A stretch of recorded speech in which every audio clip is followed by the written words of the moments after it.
బిడ్డలారా, అయితే ఈ దావీదుకు ఉన్న ఆశ ఏంటి అనంటే ఆయన గుడారములో ఉండాలని ఆశ. హల్లెలూయా. దానికోసం ధ్యానం చేస్తున్నాడు, ఆయన గుడారం కోసం ధ్యానం చేస్తున్నాడు, ఆయన మందిరము కోసం ధ్యానం చేస్తున్నాడు. ఇంకొక మాటలో చెప్పాలి అనంటే ఆయన ఏదో ఒక బిల్డింగ్ కోసం ధ్యానం చేయట్లేదు, లేకపోతే ఒక డేరాలు కట్టినటువంటి గుడారం కోసం ధ్యానం చేయట్లేదు, కానీ ఆయన ఉండే నివాస స్థలము కొరకు ధ్యానం చేస్తున్నట్లుగా మనకి ఇక్కడ కనిపిస్తుంది. ఆయన గుడారం అంటే దేవుని యొక్క సన్నిధి. దేవుని యొక్క సన్నిధి పాత నిబంధన గ్రంథములో దేవుని యొక్క సన్నిధి ఎటువైపు వెళితే అటు తన ప్రజలు, అంటే దేవుని యొక్క మేఘస్తంభము ఎటు నడిస్తే అట్లు తన ప్రజలు నడిచారట. సో అరణ్యములో దేవుని సన్నిధిని అనుభవించిన ఇజ్రాయేలీలు ఈరోజు కొత్త నిబంధన గ్రంథములో యేసుక్రీస్తు ప్రభు వారి యొక్క రక్తముతో కడగబడిన విశ్వాసులు ఈరోజు యేసు ప్రభు యొక్క సన్నిధి, యేసు ప్రభు యొక్క సహవాసము అనగా ఆయన గుడారమే. మన దేహమే పరిశుద్ధాత్మకు ఆలయమై ఉన్నది అని అంటున్నాడు. మరొక చోట అంటాడు, మనము ఆయన సంఘమై ఉన్నాము. ఆయన సంఘముగా ఆయన మనతో, మనము ఆయనతో సహవాసము కలిగిన వారమై ఉండాలి. ఆయన సన్నిధే, ఆయన సన్నిధిలో మనం ఉండాలి, ఆయన గుడారంలో మనం ఉండాలి అనే విషయాన్ని భక్తుడు ఇక్కడ తెలియజేస్తా ఉన్నాడు. దేవునికి స్తోత్రం, హల్లెలూయా. ఈరోజు ఇక్కడ దావీదు ఈ యొక్క మొదటి వచనం ఒక ప్రశ్నతో ప్రారంభిస్తే నీకు ఒక ప్రశ్న వేస్తున్నాను. నువ్వు దేవుని సన్నిధిలో, దేవుని గుడారములో ఉంటున్నావా? దేవుని యొక్క సంఘములో ఉన్నావా? నువ్వు లోకములో ఉన్నావా? దేవుని సంఘములో, గుడారములో, ఆయన సన్నిధిలో, ఆయన శరీరములో అవయవముగా, నమ్మకమైన అవయవముగా ఆయన సన్నిధిని ఇష్టపడుతున్నావా? అయితే దావీదుకి చాలా ఇష్టం, ఆయన గుడారము కొరకు ధ్యానం చేస్తున్నాడు, ఆయన సన్నిధి కోసం ధ్యానం చేస్తున్నాడు, ఆయన ప్రసన్నత కొరకు ధ్యానం చేస్తున్నాడు ఆయన. అయితే ఇటువంటి సందర్భములో దావీదు ఏమి చేస్తున్నాడు అనంటే ఇంకో ప్రశ్న వేస్తున్నాడు, నీ గుడారములో అతిథిగా. హల్లెలూయా, హల్లెలూయా. అతిథులను మనం చాలా గౌరవిస్తాం కదా. మన ఇంటికి ఎవరైనా అతిథులు వస్తే వాళ్ళు రాకమునిపే గుమ్మం దగ్గర బకెట్తో నీళ్లు పెట్టి, చక్కగా మగ్గు పెట్టి, తర్వాత కాళ్ళు కడుక్కోవడానికి, ఆ చేతులు కడుక్కోవడానికి సోపు పెట్టి, టవల్లన్నీ పక్కన పెట్టుకొని వాళ్ళకి రావటమే, కాళ్ళకి కడుక్కోవడానికి, చేతులు కడుక్కోవడానికి, మొహం కడుక్కోవడానికి సోపులు ఇచ్చి లోపలికి రావటమే, టవల్స్ ఇచ్చి కదా. లోపలికి మనం ఇంట్లోనికి అతిథిగా వచ్చినోడికి కుర్చీ వేయకుండా ఉంటామా? అసలు ఖచ్చితంగా లోపలికి వచ్చాక కుర్చీ వేస్తాం.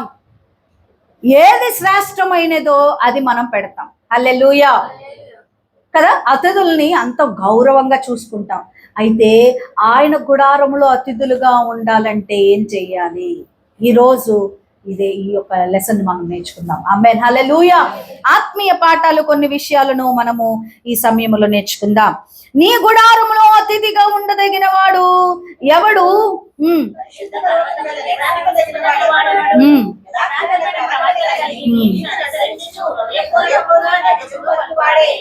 చాలు.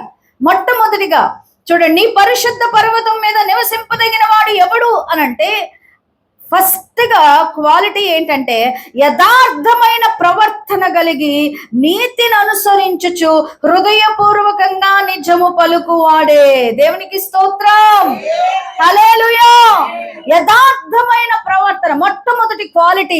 దేవుని గుడారములో మనం అతిథులుగా ఉండాలి అనంటే, ఆయన సన్నిధిని మనం అనుభవించాలంటే, ఆయన మేఘము వైపు చూస్తూ మనము నడవాలి అనంటే, పరిశుద్ధాత్మ దేవుడు యొక్క సహవాసముతో మనం ఉంటూ నడవాలి అనంటే మనకు ఉండాల్సిన మొట్టమొదటి క్వాలిటీ ఏంటి అనంటే యథార్థమైన ప్రవర్తన కలిగి నీతిని అనుసరించుచు. చాలు, హల్లెలూయా. యథార్థమైన ప్రవర్తన అంటే ఏంటి? క్రియలు. ప్రవర్తన అంటే మన యాక్షన్స్, క్రియలు. మన క్రియలు ఎలా ఉంటున్నాయి, మన చేతలు ఎలా ఉంటున్నాయి, అది యథార్థంగా ఉండాలి. అర్థమవుతుందా? మన మాటలు, మన యాక్షన్స్ ఏవైతే ఉన్నాయో అవి ఎలా ఉండాలంటే యథార్థంగా ఉండాలంట. యథార్థంగా అంటూ ఇంకొక దాన్ని వివరిస్తున్నాడు. అదేంటి యథార్థమైన ప్రవర్తన కలిగి అంటే ఏంటంటే, నీతిని అనుసరించుచు హృదయపూర్వకంగా నిజము పలుకువాడే. దేవునికి స్తోత్రం. నీతిని అనుసరించుచు హృదయపూర్వకంగా ఏం చేయాలంట? నిజము పలకాలి. అంటే యథార్థంగా బిహేవ్ చేయాలి. కపటం వద్దు, నీకు నటనొద్దు.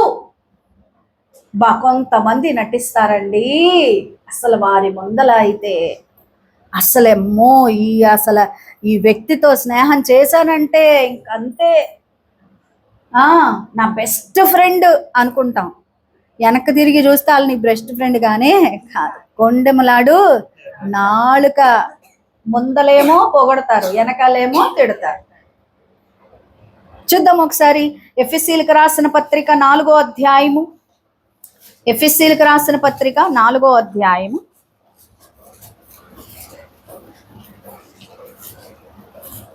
22 వచనం నుంచి చదవండి.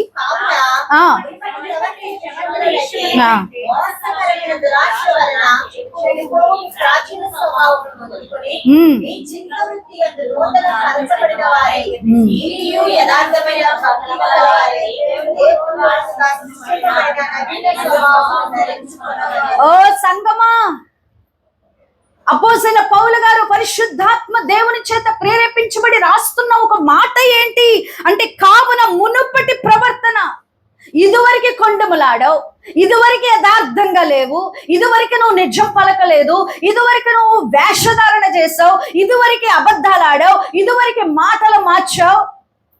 అప్రమాణికులు దేవుని సంబంధులు కాదు. ఇదివరకు ప్రమాణాలు అప్రమాణం చేసావు, ప్రమాణాలు నిలబెట్టుకోలేదు. కానీ అది మునుపు. ఈరోజు నువ్వు యేసు రక్తంతో కడగబడ్డావుగా, ఇప్పుడు కూడా అదేనా? యేసు రక్తంలో కడగబడక మునుపు, రక్షణ పొందక మునుపు అదే, ఇప్పుడు కూడా ఇదేనా? సంఘంతో మాట్లాడుతున్నాడు. నేను లోకస్తులతో మాట్లాడట్లా, ప్రభుని ఎరగనటువంటి వారితో మాట్లాడట్లా. అపోస్తలుడైన పౌలు గారు సంఘంతో మాట్లాడుతున్న మాటలు చూడండి. ప్రవర్తన విషయంలోనైతే మోసకరమైన దురాశ వలన చెడిపోయి, మోసకరమైన దురాశలు, దురాశ మోసకరమైంది. ఆశ ఉండటం వేరు, దురాశ వేరు. దురాశ దురాశ దురాశ. దేవుని ప్రియమైన బిడ్డలారా, మన యొక్క యాక్షన్స్, నడవడిక సరిదిద్దుకోవాలి. మన ప్రవర్తనలో మనం జాగ్రత్తగా ఉండాలి. ఇష్టం వచ్చినట్టు మనం ప్రవర్తిస్తే కుదరదు. దేవుడు ప్రతిదీ లెక్కలోనికి తీసుకుంటాడు.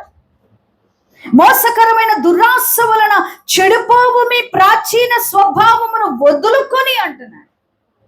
దురాశ మనల్ని చెడగొడుతుంది, చెడు ప్రవర్తన మనల్ని చెడగొడుతుంది. చెడ్డ ప్రవర్తన, చెడ్డ మాటలు, ఇవన్నీ కూడా లోకములో ఉన్నవన్నీ కూడా మనల్ని ఏం చేస్తాయంట? చెడగొడతాయి. వాటిని ఏం చేయమంటున్నాడు? వదులుకో. నువ్వు గుడారములో అతిథిగా ఉండాలనుకుంటున్నావా? దేవుని గుడారములో, దేవుని సన్నిధిలో, ఆయన యొక్క ఉన్నతమైన పర్వతం మీద నువ్వు ఎక్కాలని, ఆయనతో ముఖాముఖిగా మాట్లాడాలని, నీవు దేవుని సన్నిధితో దేవుని చెయ్యి పట్టుకుని నువ్వు నడవాలనుకుంటే నీవు నీ ప్రవర్తన విషయంలో జాగ్రత్త కలిగి ఉండు. యథార్థంగా నువ్వు ప్రవర్తించాలి. లేకపోతే నువ్వు అతిథిగా ఎలాగుంటావు? ఆయన సన్నిధిని ఎట్లా అనుభవిస్తావు? దేవుని ప్రియమైన బిడ్డలారా, చాలా జాగ్రత్తగా ఉండాలి. క్రైస్తవుల వాక్యాన్ని విని ఈ చెబుతో విని ఈ చెబుతో వదిలేసే వారముగా ఉండకూడదు. ఇక్కడ బాగానే వింటున్నాము, కానీ ఇంటికి వెళ్ళిన తర్వాత ఏంటి మన జీవితం? దురాశ నిన్ను పట్టుకున్నదా? నిజము పలుకువాడే అంటున్నాడు. నువ్వు నిజం పలుకుతున్నావా? యథార్థముగా ప్రవర్తన కలిగి నీతిని అనుసరించచ్చు. దేన్ని అనుసరించాలంట? నీతిని అనుసరించాలి. యథార్థమైన ప్రవర్తన ఎలా ఉంటుంది అంటే నీతిని అనుసరించేదిగా ఉంటుంది. ఏంటా నీతి అనంటే యేసు రక్తమే. హల్లెలూయా. ఏంటా నీతి? యేసు రక్తమే. యేసు రక్తము మన ప్రతి పాపము నుంచి మనకి విడుదల. చూడండి, ఫిలిప్పీలకు రాసిన పత్రిక 2వ అధ్యాయము, ఫిలిప్పీ 2:14. మీరు మూర్ఖమైన వక్రజనులచ్చ, నిరపరాధులను, నిష్కళంకులను, అనింద్యులైన దేవుని కుమారులగునట్లు సనుగులను, సంశయములను మాని సమస్త కార్యములను చేయుడి. అట్టి జనము మధ్యలో మీరు జీవవాక్యమును చేతపట్టుకుని లోకమందు జ్యోతుల వలె కనబడుచున్నారు. చాలు. హల్లెలూయా. చూసారా మనం ఎక్కడ ఉన్నామంట? వక్ర జనము మధ్య మూర్ఖమైన వక్ర జనము. లోకములో ఎవరున్నారు? మూర్ఖమైన వక్ర జనం ఉన్నది. ఒకసారి బయటకు పెట్టి చూస్తే మీకు తెలుస్తుంది. మీ ఇరుగు పొరుగు వారు, మీకు తెలిసిన వారు చూడండి, మూర్ఖమైన వక్ర జనము.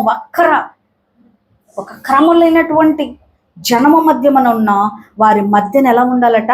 నిరపరాధులను, నిష్కలంకులను, అనింద్యులనై దేవుని కుమారులగునట్లు సనుగులను, సంశయములను మాని. సనుగులు. చిన్ను బాగా సనుగుతాడా? ఒక విషయం పట్టుకుంటే సనుగుడే సనుగుడు. పిల్లలు బాగా సనుగుతారండి ఒక విషయం పట్టుకుంటే కదా అని. అదే అదే అదే సనుగు. ఇప్పుడు పెద్దోళ్ళు కూడా చేస్తున్నారులేండి, అవునా కదా? సనుగులే సనుగులు. వెనకాలండి ఏంటండి అది నవ్వులేసేలాగా, నొప్పి ఎలాగైతే మనిషిని నవ్వులేస్తుందో అట్లాగా సనుగుడు సనుగుడు సనుగుడు సనుగు. గొనుక్కుంటమే ఇంకా వెనకాల నుంచి. వాక్యం చెప్తుంది సనుగులు మాని. ఏమంటున్నాడు?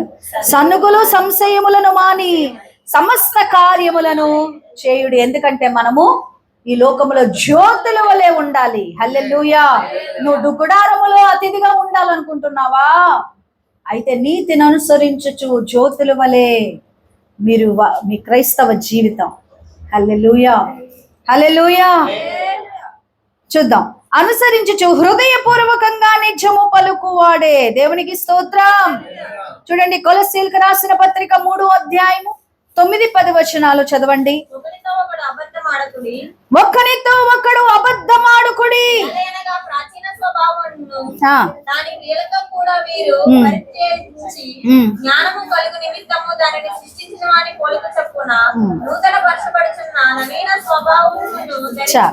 హల్లెలూయా. ఒకనితో ఒకడు అబద్ధమాడకుడి. అర్థమవుతుందా? మీలో మీరు ఆడుకోకూడదు. అబద్ధం ఆడకుడి. చెప్పండి, నీ పక్కన వాళ్ళతో చెప్పండి, నువ్వు అబద్ధం ఆడొద్దని చెప్పు.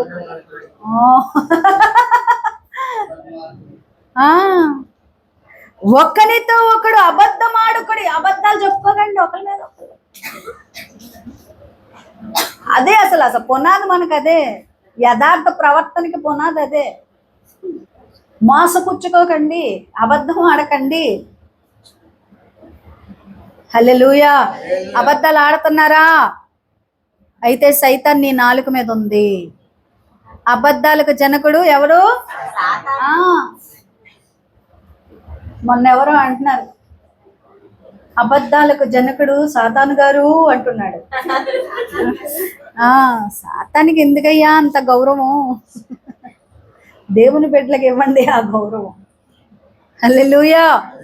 దేవుని ప్రియమైన బిడ్డలారా, సాతానుడి యొక్క గుణం ఏంటంటే మొట్టమొదటిగా వాడు అబద్ధం ఆడతాడు. వాడిలో ఉన్న గుణం ఏంటి అంటే గర్విస్తాడు. వాడు అబద్ధాలు ఆడతాడు, వాడు మోసం చేస్తాడు.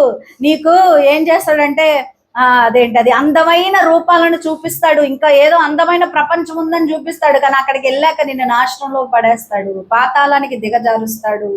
ఏదో అందమైన ప్రపంచం అని చెప్పి సంఘాన్ని మానేసి ఇంకొక చోటకి వెళ్ళకు. అక్కడ దుర్మార్గత ఉంది, అక్కడ మోసం ఉన్నది, అక్కడ నాశనం ఉన్నది. జాగ్రత్త, యథార్థంగా ప్రవర్తించాలి. అబద్ధాలు ఆడుతున్నారా క్రైస్తవ పిల్లలు? అబద్ధాలు ఆడకండి. సైతాన్ ఎక్కడ కూర్చుంటాడు? అబద్ధాలు జనకుడు. అబద్ధాలకు తండ్రి అంట. జనకుడు అంటే ఏంటి? తండ్రి. ఎక్కడ కూర్చున్నాడు? నాలుక మీద కూర్చుంటాడు. మన నాలుక మీద ఎవరు ఉండాలి?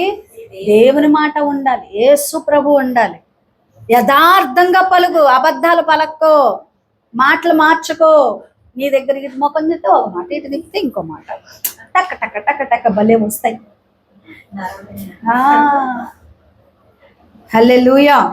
దేవుని ప్రియమైన బిడ్డలారా, దేవుని వాక్యము చాలా స్పష్టంగా చెప్తుంది, మనము అబద్ధం ఆడకూడదు, మనము నిందారహితులుగా ఉండాలి. నిందారహితులుగా ఉండుటకు మనం జాగ్రత్త పడాలి అనే విషయాన్ని అపోస్తలుడైన పేతురు గారు చెప్తున్నారు. 2 పేతురు రాసిన పత్రిక 3వ అధ్యాయము 14వ వచనం చదవండి. 2 పేతురు రాసిన పత్రిక 3వ అధ్యాయము 14వ వచనం. ప్రియులారా, వీటి కొరకు మీరు కనిపెట్టువారు కనుక శాస్త్రం గలవారై ఆయన దృష్టికి నిష్కలంకులు గాని నిందారహితులు గాను కనబడినట్లు జాగ్రత్త. ఆయన దృష్టికి నువ్వు ఎలా కనపడాలి? నిష్కలంకంగాను నిందారహితంగాను. ఏమైనా ఉంటే సాతానుడు నీ మీద అపవాదములు వేయటానికి చూస్తూ ఉంటాడు. కాబట్టి వాడికి నువ్వు దొరకకూడదు. ఏమంటున్నాడు? దేవుడు నిన్ను చూసినప్పుడంట నిష్కలంకంగాను నిందారహితులుగాను కనపడునట్లు జాగ్రత్త పడు. జాగ్రత్త. అరే బురద ఉంది అక్కడ, జాగ్రత్త, జర్రం జారుతావు. అక్కడ ముందలకి వెళ్ళకండి, అక్కడ రోడ్ లేదు, అక్కడ చెరువు ఉంది, పడిపోతారు, జాగ్రత్త. బోర్డులు పెడుతున్నారుగా రోడ్ల మీద. వాక్యం చెప్తుంది జాగ్రత్త పడుడి, నిందారహితులుగా ఉండటానికి జాగ్రత్త పడు. అప్పుడు నువ్వు దేవుని సన్నిధిలో, దేవుని గుడారములో నువ్వు ఉంటావు. ఈ క్వాలిటీ నీలో ఉన్నదా? ఒక్కసారి ప్రశ్న వేసుకో నీ హృదయాన్ని. నిందారహితంగా, అబద్ధాలు ఆడకుండా నిజము పలుకుతున్నావా నువ్వు?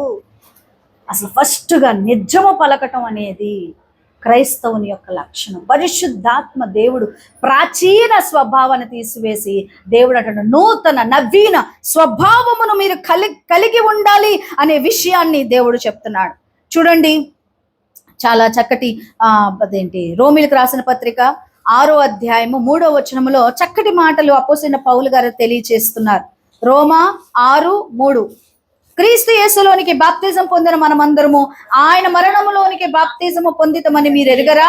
కాబట్టి తండ్రి మహిమ వలన క్రీస్తు మృతుల్లో నుండి ఎలాగో లేపబడెను, అలాగే మనమును నూతన జీవము పొందిన వారమై నడుచుకున్నట్లు మనము బాప్తిజం వలన మరణములో పాలు పొందుటకై ఆయనతో కూడా పాతి పెట్టబడితిమి.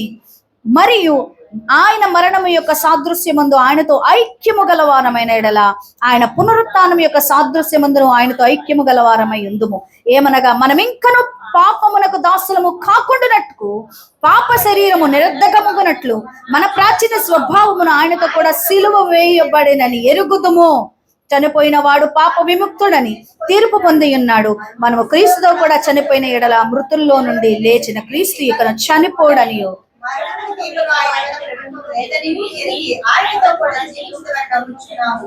హల్లెలూయా.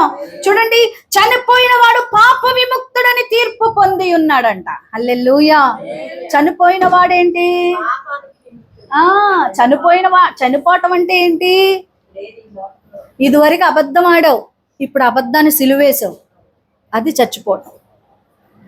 ఇదివరకు పాపానికి దాసుడువు, ఇప్పుడు నువ్వు పాపానికి దాసుడువు కాదు, దాన్ని సిలువేసావు, మృతి పొందావు, తిరిగి లేచావు.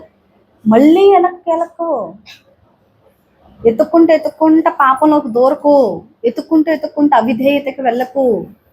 దేవుని ప్రియమైన బిడ్డలారా, దేవుడు ఒక నాయకురాలుగా నన్ను మీకు పెట్టినప్పుడు మీకు నేను ఆత్మీయంగా మంచి విషయాలే చెప్తాను, వాక్యమే చెప్తాను. మీకు చెడు మార్గంలోకి నడిపించండి, ఖచ్చితంగా విధేయత చూపించాలి ఆ మాటకి. హల్లెలూయా. ఆ మాటకి మా పాస్టర్ గారి మాట ఒక్క మాట కూడా మేము ఎప్పుడు చదవట్లా. ఆయన ఏది చెప్తే అదే. ఎందుకు అంటే విధేయత అక్కడి నుంచే ప్రారంభమవుతుంది. దేవుడు ఇచ్చిన అధికారం తప్ప మరి ఏ అధికారం మాకు లేనే లేదు. అయితే మేము ప్రభుత్వము, నేను వ్యక్తిగతంగా ప్రభుత్వం చేస్తున్నట్టు కాక దేవుని యొక్క సేవ. ఆమేన్. హల్లెలూయా. హల్లెలూయా. దేవుని ప్రియమైన బిడ్డలారా, మనము దేవుని గుడారములో అతిథిగా ఉండాలంటే పిల్లలు చెప్పండి, మొట్టమొదటిగా మనకేముండాలి? యథార్థమైన ప్రవర్తన కలిగి నీతిని అనుసరించుచు హృదయపూర్వకంగా నిజము పలుకువాడే. ఆమేన్. హల్లెలూయా. హల్లెలూయా. నిజం పలుకుతారా? మరి అబద్ధం ఆడటం మానేస్తారా? ప్రాచీన స్వభావం వద్దు వద్దు వద్దు. దేవుడు వాక్యం చెప్తుంది, నిజం పలుకు, యథార్థంగా ఉండు, నీతిని అనుసరించు. ఆమేన్. ప్రభువుని అనుసరించాలి, మన వాక్యాన్ని అనుసరించాలి. అది మొట్టమొదటిది. రెండవది 3వ వచనం, అట్టివాడు నాలుకతో కొండెమలాడడు, తన చెలికానికి కీడు చేయుడు, తన పొరుగు వాని మీద నింద మోపడు. దేవునికి స్తోత్రం.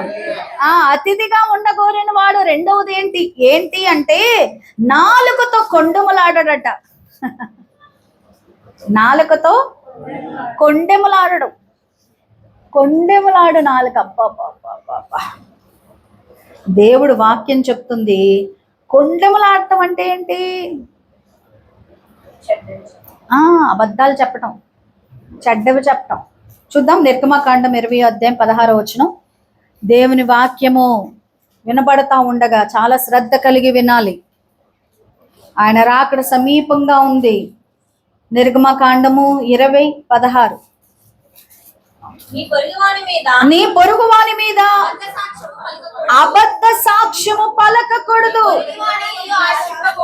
నీ పొరుగువాని ఆశింపకూడదు.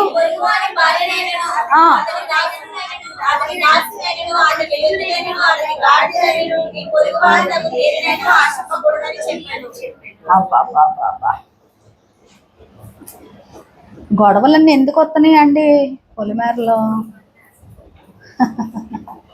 పొరుగు వానిది ఆశించటమే కదా. నీ పొరుగు వాని మీద అబద్ధ సాక్ష్యము పలకకూడదు వాక్యం చెప్తుంది. ఇంకోసారి చదువు నాన్న.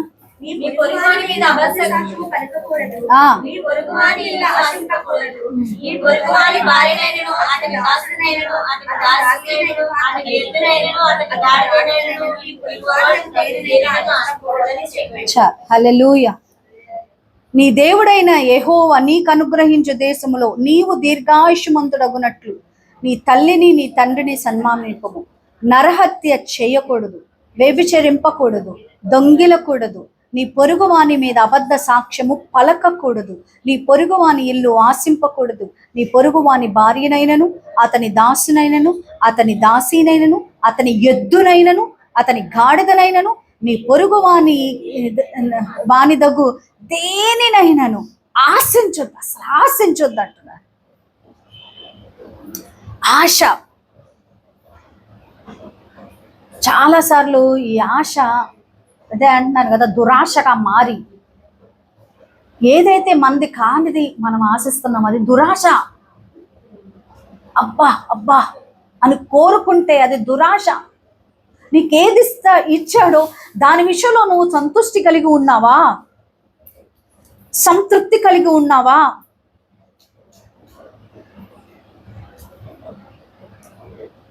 దొంగిలకూడదు, నీ పొరుగువాని మీద అబద్ధ సాక్ష్యము పలకూడదు. కొండమలాడటం అంటే ఏంటి? అబద్ధ సాక్ష్యములు పలకటం, కొండలాడటం, నిందలు మోపటం. వాళ్ళు ఇలాగా వీళ్ళలాగా. సంఘములో ఎంతమంది ఒకరి మీద ఒకరు చెప్పుకుంటున్నారండి. ఈరోజు సార్వత్రిక సంఘములో సమాధానం లేకపోవటానికి కారణం ఇది కాదు. మరి నువ్వు నవీన స్వభావాన్ని ఎలా ధరించుకున్నావు? ప్రాచీన స్వభావాన్ని ఎక్కడ విడిచిపెట్టావు? పాపానికి విముక్తుడుగా దేవుడు నిన్ను చేస్తే మళ్ళా పాపానికి దాసుడుగా నువ్వు ఎలా మారుతున్నావు? మళ్ళీ అదే అబద్ధమా? మళ్ళీ అదే కొండమలాటమా? మళ్ళీ అదే అబద్ధ సాక్ష్యం పలకడమా? అయితే నువ్వు గుడారంలో అతిథిగా ఇంకెలా వస్తావు? అసలు నువ్వు గుడారంలో నీకు స్థానం ఉందా? దేవుని సంఘములో నీకు స్థానం ఉన్నదా? ఆయన పరిశుద్ధ సన్నిధిలోనికి నువ్వు ముఖము ఎత్తి ఆయన వైపు చూడడానికి శుద్ధ హృదయం నీకు ఉన్నదా? క్రీస్తు విశ్వాసి, నేను నీతో మాట్లాడుతున్నాను. పరిశుద్ధాత్మ దేవుడు మనతో మాట్లాడుతున్నాడు. అట్టివాడు నాలుకతో కొండెమలాడడు, తన చెలికానికి కీడు చేయడు, తన పొరుగువాని మీద నింద, తన చెలికానికి కీడు చేయడట. కొండెమలాడడు ఎవరు? అతిథిగా ఉండగోరిన వాడు. ఒకవేళ క్రైస్తవుల్లో ఇలా చేసేవాళ్ళు ఎవరన్నా ఉంటే గద్దించు. అమ్మా, నువ్వు కొండెలాడుతున్నావు, నువ్వు క్రైస్తవురాలు కదా, క్రైస్తవుడు కదా, ఇది మనకి తగదని చెప్పు. పరిశుద్ధులకు ఇది తగదు. పరిశుద్ధాత్మ దేవునితో నువ్వు నింపబడి ఉన్నావని నీకు నిశ్చయత ఉంటే ఈ వదులుతావు. దాని ఫల పరిశుద్ధాత్మ దేవుడు నీలో ఉన్నాడు అంటానికి ఫలమే ఇది. తన చెలికానికి కీడు, చెలికానికే కాదండి, సొంత రక్త సంబంధులు ఒకరితో ఒకరు ఎంత కీడు చేస్తున్నారు. కీడు. ఒకరు బాగుంటే ఒకరు చూడలేదు, ఓర్వలేరు అస్సలు అస్సలు అస్సలు అస్సలు. ఏమైనా కొనుక్కున్నాము అని ఒకవేళ సంతోషంగా ఎవరికన్నా చెప్తే వాళ్ళు ఎక్కడ అసూయపడతారో అని భయపడి దాచుకున్న రోజులు కూడా చాలాసార్లు చాలా మందికి ఉంటాయి. అవునా కదా? ఎందుకంటే అసూయ, కలహము, ఇల్లులా ఎదిగిపోతున్నారు. అబ్బా, క్రైస్తవులకు అది వద్దు. లోకంలో అది ఉంది, కానీ క్రైస్తవులకు వద్దు. నీ చెలికానికి కీడు చేయుడు, తన చెలికానికి కీడు చేయుడు, తన పొరుగు వాని మీద నింద మోపడట. అంత త్వరగా నింద మోపడు, అంత త్వరగా కాదు అసలు నింద మోపడు. నీకు తెలియని విషయం ఉంటే తెలియనట్టు ఉండు. వాళ్ళు అలాగంటున్నారంట, వీళ్ళు ఎలాగంటున్నారంట, నిజమే కాబోలు, ఏమో నేను విన్నాను అని స్టేట్మెంట్ ఇచ్చేసి నిందలేసేయకు. నీకు తెలియకపోతే తెలియనట్టుండు, అంతేగాని నింద మోపకు. బైబిల్ చెప్తుందన్నమాట. నువ్వు స్వయంగా చూడలేదుగా. కొన్నిసార్లు కళ్ళు కూడా మనల్ని మోసం చేస్తాయి. నువ్వు స్వయంగా చూసినా అవి నిన్ను మోసం చేస్తాయి. కాబట్టి నువ్వు దేవుని యొక్క గుడారములు అతిథిగా ఉండాలంటే నువ్వు నింద మోపేవాడుగా ఉండకూడదు. బైబిల్ చెప్తుంది, నింద పొరుగువాడి మీద ఏం చేయడట, నింద మోపడు. దేవుని వాక్యం సెలవిస్తా ఉన్నది. చూడండి, లేవియ కాండము 19వ అధ్యాయము 16వ వచనం చదవండి. లేవియ కాండము 19:16. నీ ప్రజలతో కొండెమలాడుచు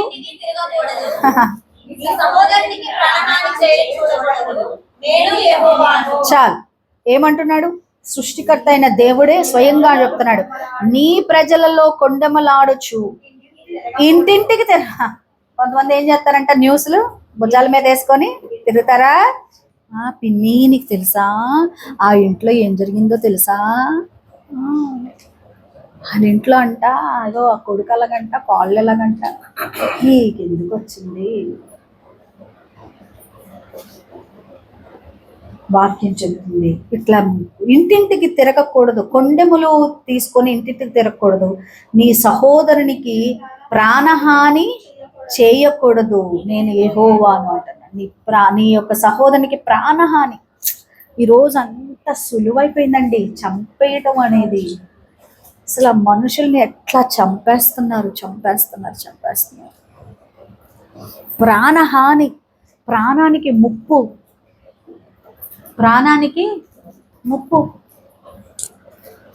దేవుని ప్రియమైన బిడ్డలారా గమనించండి, ప్రాణహాని చేయకూడదని బైబిల్ చెప్తుంది. ఎంతమంది అదేంటి పాలల్లో విషం కలిపి చంపేస్తున్నారండి, నీళ్ళల్లో ఏమో కలిపేసి ఇచ్చేస్తున్నారు, అన్నంలో ఏదో కలిపేసి ఇచ్చేస్తున్నారు, మందులు. హాస్పిటల్కి వెళ్తే అసలు ఏవి ఎట్లా జరుగుతాయో తెలియదు. రౌడీలు మాట్లాడుకుంటారు డబ్బులు ఇచ్చి, పలానా ఓడు పలానా వీధిలో వస్తాడు, రోడ్డు మీద ఆడిని కాసి వేసేయండి అని. చెరువుల పక్కన ఎంతమంది చచ్చిపోయిన వాళ్ళు ఉండట్లేదు. ఎవరయ్యా అంటే ఆడి ఇంటి పక్కనోడే చంపుతాడు. ప్రాణహాని చెయ్యకూడదు దేవుని ప్రియమైన. అట్లాంటి వారితో కూడా మన స్నేహం కూడా చేయకూడదు. మొట్టమొదటిగా యథార్థంగా ప్రవర్తించగలిగిన వాడు అతిథిగా ఉంటాడు. రెండవది నాలుగుతో కొండములాడేవాడు కాక నింద మోపేవాడు కాకుండా ఉంటాడు. మూడవది చూద్దాం, 4వ వచనం. అతని దృష్టికి నీచుడు అసహ్యుడు, అతడు యెహోవా యందు భయభక్తులు గల వారిని సన్మానించును, అతడు ప్రమాణము చేయగా నష్టము కలిగినను మాట తప్పడు. హల్లెలూయా, హల్లెలూయా. అతని దృష్టికి నీచుడు అసహ్యుడుగా ఉంటాడంట. ఎవరు? అతిథిగా ఉండాలని, దేవుని గుడారములో అతిథిగా ఉండాలి అనుకున్న వాడికంట నీచుడు అసహ్యంగా ఉండాలి. అంటే అర్థం ఏంటి అని అంటే, నీచమైన బుద్ధి కలిగిన వాడు. అరే చెడ్డ స్నేహాలు చెయ్యకరా అని చెప్పి పిల్లలతో మనం మాట్లాడతాం. వాళ్ళు నీచులరా, ఆడికి అన్ని సిగరెట్లు తాగుడు, డ్రగ్లు అన్నీ ఉన్నాయిరా అలవాట్లు, అట్లాంటి నీచులతో స్నేహం చేయకురా అని క్రైస్తవులుగా మనం చెప్తాం, తల్లిదండ్రులుగా చెప్తాం, దేవుని ఎరిగినటువంటి వారుగా చెప్తాం. అలాంటోడితో నీ బిడ్డో కుమార్తె లేకపోతే చుట్టాలోడో ఎవడో స్నేహం చేస్తున్నాడు అనుకో, వాడిలో పరిశుద్ధాత్మ దేవుడు లేదని అర్థం. నువ్వు నీచులను అసహించుకోవాలొచ్చి ఆ స్నేహం నాకు వద్దు.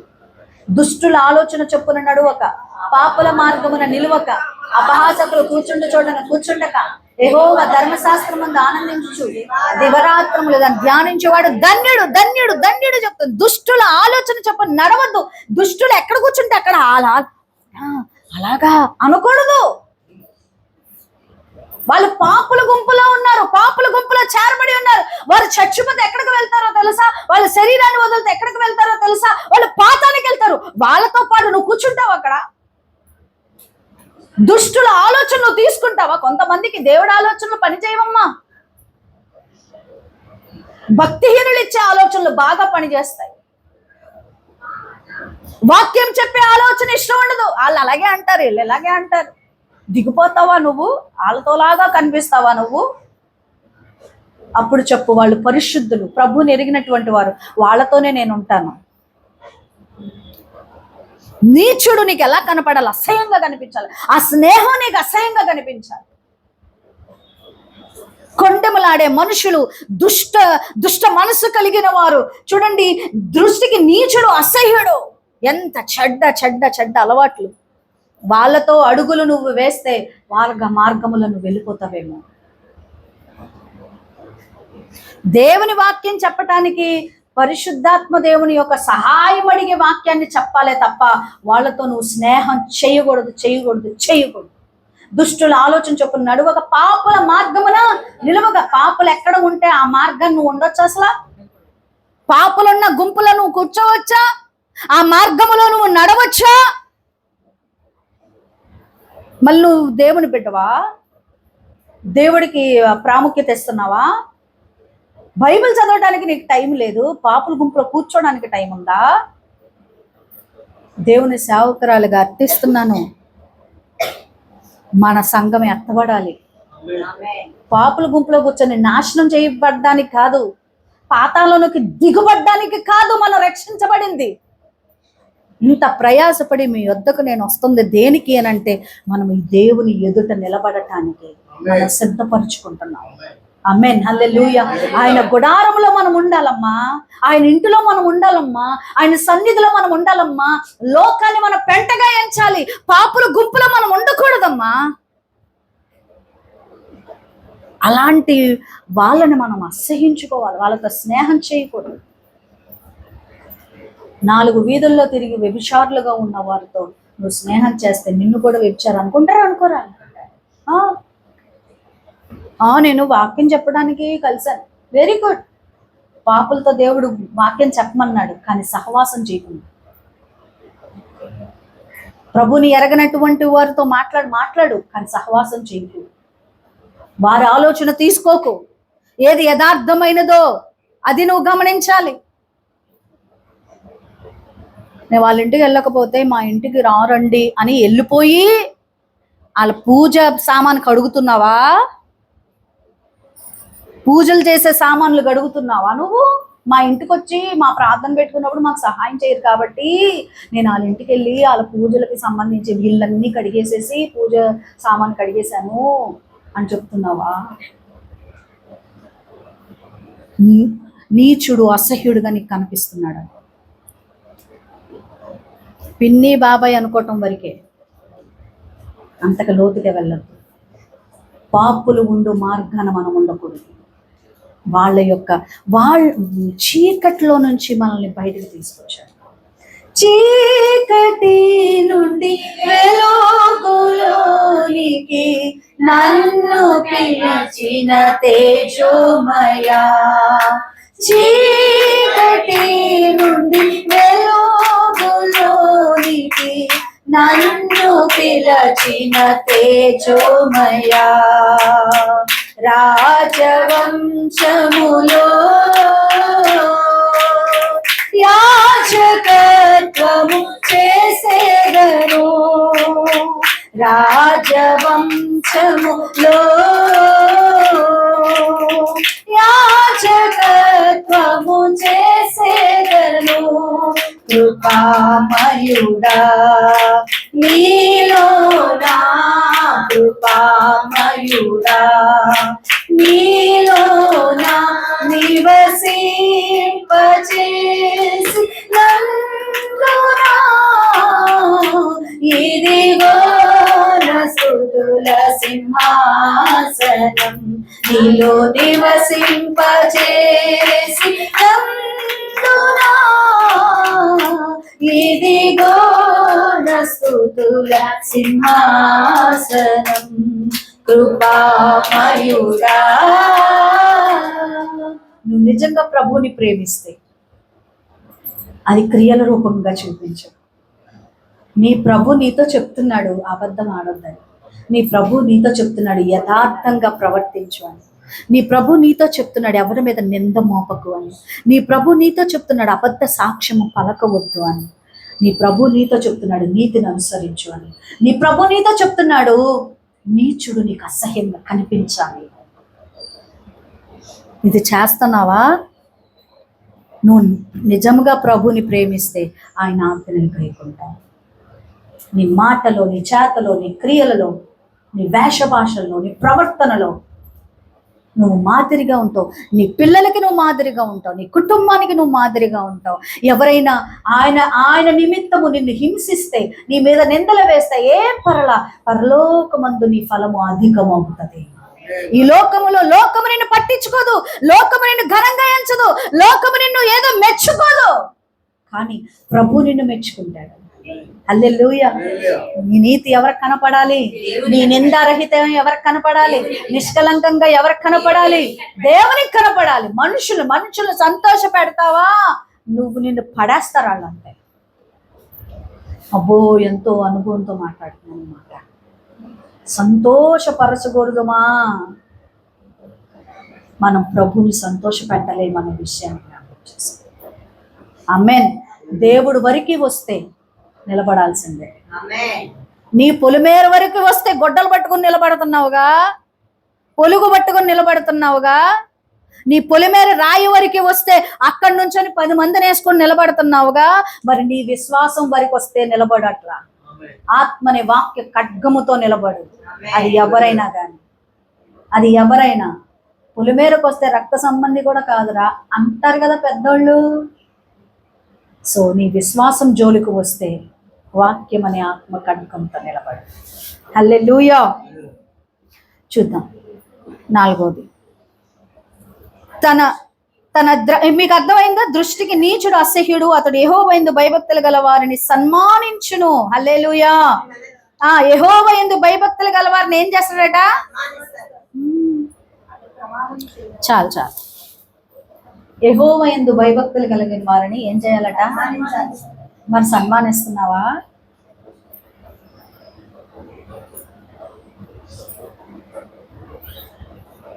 బైబిల్ పట్టుకొని వచ్చారులే అండి, ఏదో 10 రూపాయలు ఎక్కితే వెళ్ళిపోతాడులే బాబు, అక్కడ కూర్చోను. ఆయన దేవుని యొక్క సంఘములో పరిశుద్ధులుగా ఉన్న వారిని ఏం చేయాలట? ఒకరిని ఒకరు ఏం చేసుకోవాలి? భయభక్తులు కలిగి దేవుణ్ణి వెంబడించేవాడేమో నీచుడు. నీకు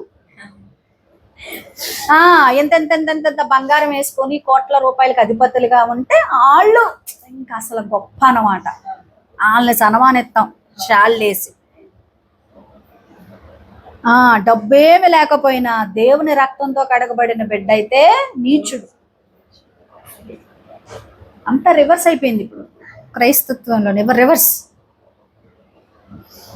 దేవుని ప్రియమైన బిడ్డలారా, పెద్ద చిన్న కాదు, ధనిక లేకపోతే దరిద్రుడు ధనికుడు అని కాదు. దేవుని యొక్క పరిశుద్ధులు మనం ఏం చేయాలి? సన్మానించాలి. రైట్. తర్వాత సన్మానించు అతడు అది మాట తప్పే వాళ్ళ కాదు అసలు. ఆయన గుడారములో నిలబడాలంటే ఏం చేయాలి? మాట చెప్పండి. ఏం చేయకూడదు? మాట. నేను పెట్టుకున్న గట్టి ప్రిన్సిపల్ ఇది. గట్టి ప్రిన్సిపల్ నాకున్న నా క్యారెక్టర్లో వన్ ఆఫ్ ది ప్రిన్సిపల్స్ ఏంటి అని అంటే మాట తప్పకూడదు. మాట అంటే మాటే. ఒకవేళ అది అవకాశం లేక తప్పాల్సి వస్తే క్షమించమని అడగాలి. నేను ఇలా చెప్పాను ఒప్పుకోవటం. అంటే నేను ఎప్పుడన్నాను, అవునా అలాగన్నానా, ఆహా అని పైన లేయర్ కూడా వెళ్తాం కాదు. నేను అన్నాను, నన్ను క్షమించు. ఒకవేళ నాకు అది గుర్తు లేదనుకో, అమ్మ మీరు ఇలాగ అన్నారంటే, అవునారా నాకు గుర్తు లేదమ్మా, సరే మీతోనే కాదు, నేను నా వ్యక్తిత్వం నేను ఎక్కడ ఉంటే అక్కడ. ఇప్పుడు ఒక మాట చెప్పి మళ్ళీ అది చేయకపోవటం, ఒకవేళ అది చేయలేకపోతే ముందులో క్షమించమని అడిగి అప్పుడు డ్రాప్ అవుతాం. ఎందుకోనంటే దేవుని పిల్లలం కదా మనం, దేవుడు వాక్యం చెప్పినట్టు మనం చేయాలి. మాట తప్పకూడదు. అప్రమాణికులు దేవుని సంతోషపెట్టలేరు.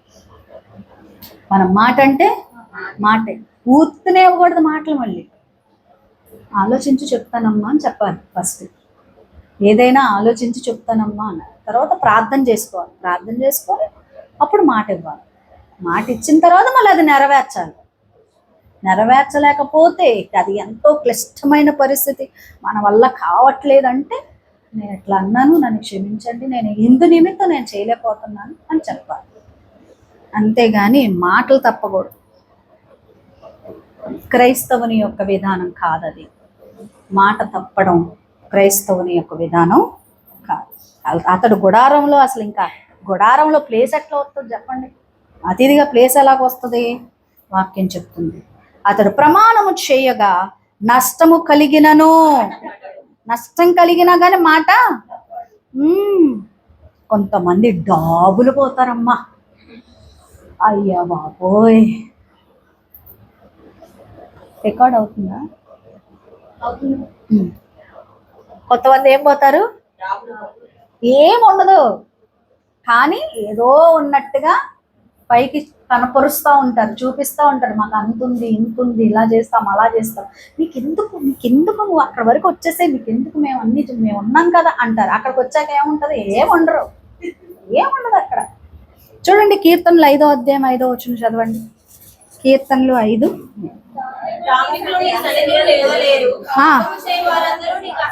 చాలు. డాంబికులు నీ సన్నిధిని, డంభము, బడాయి, ఇంకో మాటలో చెప్పాలంటే బడాయి పలుకుతారట. బడాయిలు భలే గొప్పలు పలుకుతారు కదా. ఎట్టంటి వాళ్ళు ఎవరైనా తెలుసా మీకు? లేకపోతే మీలోనే ఎవరో ఒకళ్ళామో, నేను కూడా ఇలాగే అనుకుంటున్నారు. బడాయిలు పలుకుతారు. అసలు కొంతమంది పలుకుతారండి, చెప్పలేను ఇంకా. డాంబికలోని సన్నిధిని నిలబడలేరు. అట్లాంటి వాళ్ళు అసలు దేవుడు సన్నిధిలో నిలబడలేరంట. ఎందుకు? డంబం ఎందుకు అసలు? గొప్ప మాటలు ఎందుకు అసలు? లేనిది ఉన్నట్టుగా ఎందుకు చెప్పాలి అసలు? అసలు లేనిది ఉన్నట్టుగా ఎలా చెప్తారండి? అసలు అంత అబద్ధమా, అంత డాంబమా? యేసు ప్రభు ప్రేమలో డంబం లేదంట. హల్లెలూయా. అంత గొప్ప దేవుడే డంబం పలకలేదంట. ఆయన ప్రేమలో డాంబికము లేదట. హల్లెలూయా. డాంబికలు నీ సన్నిధిని నిలవలేరు. పాపము చేయవారందరూ నీకు అసహ్యులు. దేవునికి అసహ్యులు ఎవరు? పాపము చేసేవారు దేవునికి అసహ్యులు. అందుకే పాపం జోలికి వెళ్ళకు, అవిధేయత జోలికి వెళ్ళకు. దేవునికి అసహ్యం అంట. పాపం చేసేవాళ్ళు అసహ్యులు అని చెప్తున్నారు. పాపం అంటే ఏంటి? దేవుని యొక్క మాటను వినకపోవటమే. అలాంటి వారు దేవునికి అసహ్యము. కాబట్టి అట్టి వాటికి మనం దూరముగా ఉండాలి. నువ్వు యేసు రక్తము చేత కడగబడ్డావు బిడ్డ. నువ్వు దేవుని బిడ్డవి. దేవుని బిడ్డగా నీకు మంచి లక్షణాలు ఉండాలి. పరిశుద్ధాత్మ దేవుడు నీకు ఇస్తాడు. అయ్యో నేను బలహీనుడనయ్యా, నేను ఇవన్నీ చేయలేకపోతున్నాను, నన్ను క్షమించు అని మన మార్గాన్ని తిప్పుకొని పరిశుద్ధాత్మ దేవునికి మన చేయిని ఇస్తే ఖచ్చితంగా నిన్ను నిలబెడతాడు. దేవునికి ఇష్టమైన మార్గములో నిలబడతాడు. ఇంకొంచెం లోతుకి వెళ్దాం. 5వ వచనం. తన ద్రవ్యమును వడ్డీకియ్యడు, నిరపరాధిని చెరుపుటకై లంచము పుచ్చుకొనడు, ఈ ప్రకారము చేయువాడు ఎన్నడూ కదల్చబడడు. దేవునికి స్తోత్రం. హల్లెలూయా, హల్లెలూయా. దేవుని ప్రియమైన బిడ్డలారా, తన ద్రవ్యమును వడ్డీకియ్యడట. కొంతమంది వడ్డీలు తీసుకుంటారండి. 10 రూపాయల వడ్డీ అంట. అమ్మా 10 రూపాయల వడ్డీ అంట. అక్కడ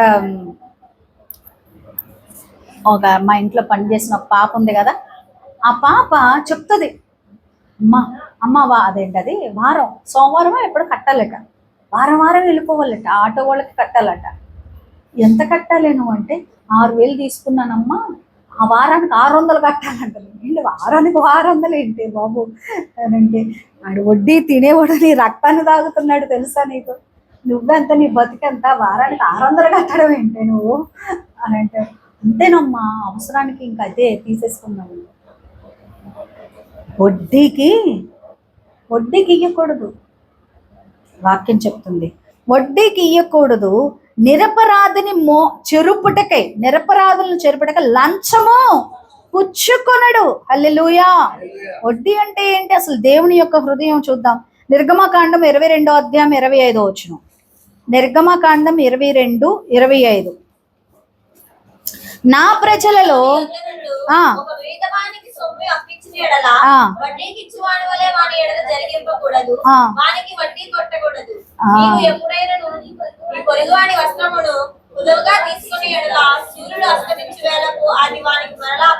చాలు. హల్లెలూయా. ఏం చేయాలంట? నా ప్రజలలో నీ యొద్ద నుండి ఒక భేదవాడు గనక భేదవానికి సొమ్ము అప్పించిన ఎడల, సొమ్ము అప్పిస్తే వడ్డీ కట్టకో, వాడు అవసరం తీర వెంటనే. అంటే కింద ఉదాహరణ ఇస్తున్నాడు, పొద్దున్న తీసుకుంటే సాయంత్రానికి ఒక అంగిని తీసుకుంటే ఇచ్చేయాలి, అంటే డబ్బు తీసుకున్నవాడు తిరిగి ఇచ్చేయాలి. వడ్డీ కట్టుకున్న సహాయం చేయి, తీసుకో వెనక్కి. హల్లెలూయా. వడ్డీ కట్టకూడదు అని బైబిల్ చెప్తుంది. రైట్. తన ద్రవ్యం వడ్డీకి నిరపరాధని చెరుపుటకై లంచము. అమ్మో, అసలు లంచం లేకపోతే ఏ గవర్నమెంట్ ఆఫీసులో పని జరగదు. అసలు గవర్నమెంట్ ఆఫీసే కాదండి, ఇంకా బయట కూడా కొంచెం అన్నా ఒక 1000 రూపాయలు, ఒక 500 చేతిలో పెట్టకపోతే, జోబులో పెట్టకపోతే ఇంకంతే సంగతి కదా. అలా జరిగినప్పుడు వెనక్కి నాకెందుకు ఇస్తున్నావు, ఏమవుతా నేను పని చేసి పెడతాను, నాకు ఇవ్వద్దు అన్నవాడు ఎవడన్నా కనిపించాడా మీకు? దేవుని ప్రియమైన బిడ్డలారా చూడండి, లంచము పుచ్చుకొనకూడదు, ఈ ప్రకారము చేయబడు ఎన్నడు. లంచం పుచ్చుకోకూడదు. ఒకసారి చూద్దాం. నిర్గమకాండం 23:8. నిర్గమకాండం 23:8. లంచము తీసుకొనకూడదు, లంచము దృష్టి గలవానికి గ్రుడ్డితనము కలగజేసి నీతిమంతుల మాటకు అపార్థము. లంచము దృష్టి గలవానికి గ్రుడ్డితనమట. లంచం దృష్టి కలిగిన వాడికి ఏం కలుగుతుందట? గ్రుడ్డితనం. నా డైరీలో నేను గట్టిగా రాసుకున్న ప్రిన్సిపల్, నాకు కొన్ని డిసిప్లిన్స్ ఉంటాయి, కొన్ని ప్రిన్సిపల్స్ ఉంటాయి. ఏంటి అని అంటే, నేను కాలేజీలో పరిచర్య చేస్తున్నాను, అది జాబ్. అలాగే మరిబంధు పరిచర్య చేస్తున్నా, కాకరపూర పరిచర్య చేస్తున్నా. రేపొద్దున ఇంకా వేరే గ్రామాల్లో ఎక్కడ పరిచర్య చేసినా పరిచర్యకి సంబంధించి విభాగంలో ఎక్కడ వ్యాపారం చేయకూడదు గట్టిగా. ఎందుకంటే ఎక్స్పెక్టేషన్ అనేది నన్ను చాలా అదేంటది డిస్కరేజ్మెంట్లోకి తీసుకెళ్ళిపోతుంది. అర్థమవుతుందా? మరిబంధం వెళ్తున్నాను, పరిచర్య చేస్తున్నా, కాకరపూర వస్తున్నాను, పరిచర్య చేస్తున్నా, అరే నాకు ఛార్జీలు అయిపోతున్నాయి, మనకి ఏంటి అనే తలంపు వచ్చిందా, అక్కడ ఏం జరుగుతుంది? వ్యాపారపు ఆలోచన జరుగుతుంది. మనం కాలేజ్కి వెళ్తున్నాము, మనం పొద్దున్నే రాత్రి వరకు, సాయంత్రం 6:30 వరకు ఉంటున్నాను అనేది ఎక్కడైతే ఉంటుందో అక్కడనే సేవ చేయలేదు. అప్పుడు డిస్కరేజ్మెంట్ వస్తుంది, అరే ఇంత అయిపోతుంది. అది ఎప్పుడైతే వచ్చింది, ఎందుకంటే నా శరీరము నా ఆత్మలో నలిగిన తర్వాత ఈ డెసిషన్ నేను గట్టిగా రాసుకున్నాను. పరిచర్యతో వ్యాపారం, దేవుడితో వ్యాపారం, నా గుండెతో నేను గట్టిగా చెప్పుకున్నా. ఇప్పుడు హ్యాపీ వచ్చినా రాకపోయినా దేవునికి స్తోత్రం, ఆయనే నన్ను ఆశీర్వదించే దేవుడే. హల్లెలూయా. సంతోషం. నేను ఎక్కడ వ్యాపారం చేయాలి? కొబ్బరికాయలు వ్యాపారం చేస్తున్నా. ఇంకెక్కడ వ్యాపారం చేయాలి? ఏదైతే ఉందో అక్కడ చెయ్యాలి తప్ప ఇక్కడ చేయకూడదు అని గట్టిగా నేను రాసుకున్నాను. హల్లెలూయా. ప్రభువుని కనపరచాలని నేను ఆశపడుతున్నాను. ఆయన ఎదుట నిలబడినప్పుడు మరి నాకు జీవ కిరీటం దొరుకుతుంది. అది కదా నాకు బహుమానం. హల్లెలూయా. ఈ లోకపు డబ్బు నాకు బహుమానమా? కాదు, పరలోకంలో నాకు బహుమానం. అది కదా సమర్పణ. హల్లెలూయా. దేవుని ప్రియమైన బిడ్డలారా, గమనించండి, కొన్ని లైఫ్లో కొన్ని డిసిప్లిన్స్ మనకు ఉండాలి. అది వాక్యానుసారంగా ఉండాలి. ఆమేన్. హల్లెలూయా. చూద్దాం ఒకసారి ద్వితీయోపదేశ ఖండము 16వ అధ్యాయం. ద్వితీయోపదేశ ఖండము 16వ అధ్యాయం 19వ వచనం. నీవు న్యాయము తప్పి తీర్పు తీర్చకూడదు, పక్షపాతము చేయకూడదు, లంచము పుచ్చుకొనకూడదు. ఎలయనగా లంచము జ్ఞానుల కన్నులకు గుడ్డితనము కలుగచేయును, నీతిమంతుల మాటలకు అపార్థము పుట్టించును. నీవు న్యాయము తప్పి తీర్పు తీర్చకూడదు. దేవునికి స్తోత్రం.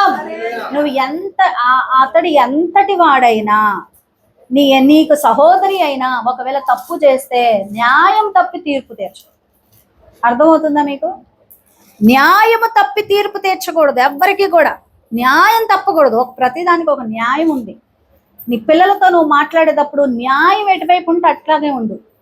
ఒకడు నీకు ఇష్టం కదా అనేసి ఒకడు బలహీనంగా ఉన్నాడు ఆడి వైపు మాట్లాడితే మరి ఆడేమనుకుంటాడో అని చెప్పేసి అట్లా అనుకుంటొద్దు. న్యాయము తప్పి తీర్పు తీర్చకూడదు. బైబిల్ చెప్తుంది. హల్లెలూయా.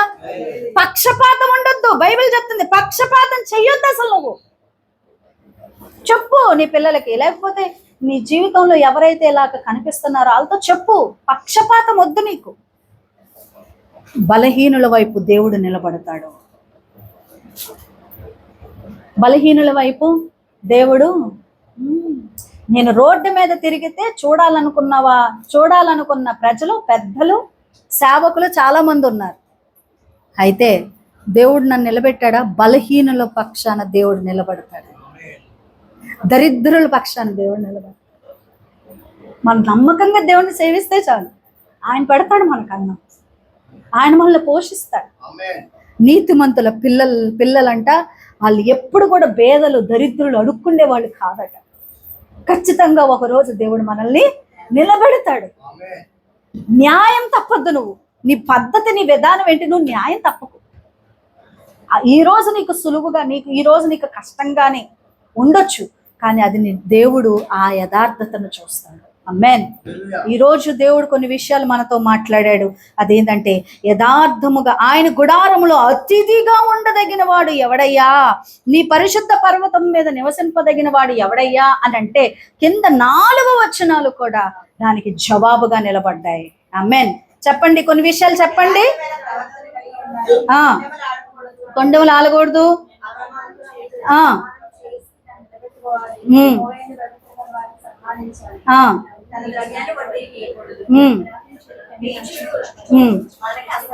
అసహ్యంగా ఉండాలి,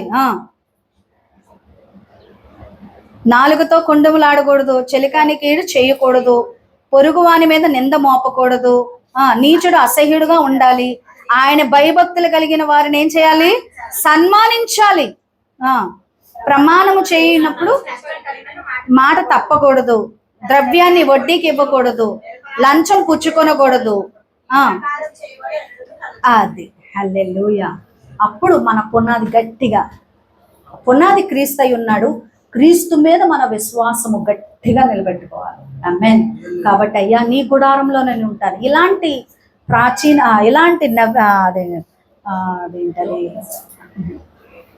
ప్రాచీన స్వభావం నాకు వద్దు ప్రభువా, నూతన స్వభావం నాకు కావాలి ప్రభువా అని ప్రార్థన చేసుకుందాం. కొన్ని విషయాలు ఈరోజు పరిశుద్ధాత్మ దేవుడు సూటిగా నీతో మాట్లాడినట్లయితే ఆ మాటలను ఎత్తి ప్రభుని అడుగుదాం. ప్రభువా, ఏ విషయంలో నేను పడిపోతున్నానో నాకు తెలియదు, కానీ నీ గుడారంలో నేను ఉండాలయ్యా.